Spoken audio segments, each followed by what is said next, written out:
So my name is Evan Christopher. I play the clarinet, and I'm here in New Orleans, Louisiana, at a cultural space called the Cafe Istanbul. I'll be sharing the building with two other clarinet players, which in a way is very unique. I mean, there's one of my longtime heroes, Ken Poplowski, and then there's Anat Cohen.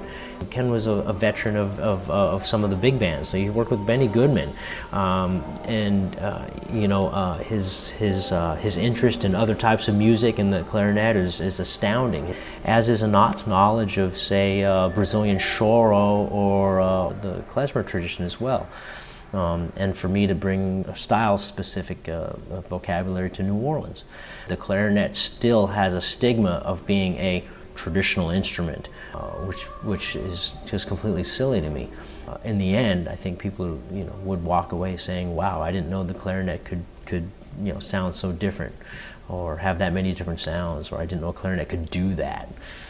I mean, certainly the thing that in a way put Newport on the map for me in my mind was Ellington's historic comeback. I can visualize so clearly some of the footage that was taken of the musicians, and the funny thing is that in this video footage, there's cutaways looking at the audience just as much, if not more, than of the artists themselves. So you're left with the impression that the experience or the connection to the audience is one of the more important things about it. I think this is an example of a festival that was always about presenting the music and the experience. It wasn't a festival experience around the music. It was a festival experience because of the music. The sheer number of people that you're in front of, for one thing, is extreme. I mean, the amount of energy that comes back to you from a crowd that large is it's almost shocking. I can tell you my four mentors that I still blame for where I am today.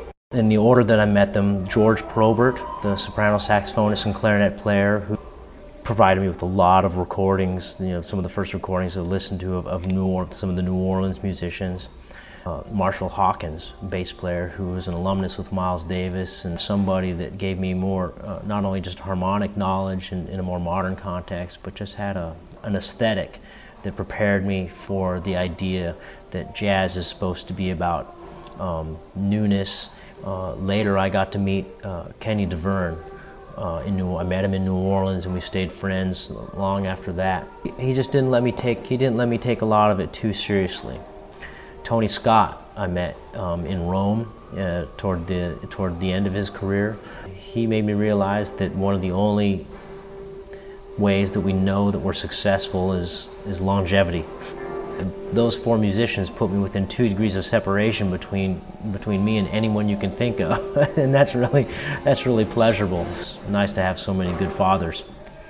I think there's no shortage of great players and great improvisers who are coming out of practically any college music program you can think of. The people that I'm actually really noticing as being exceptional are musicians that are a little closer to my age, that are starting to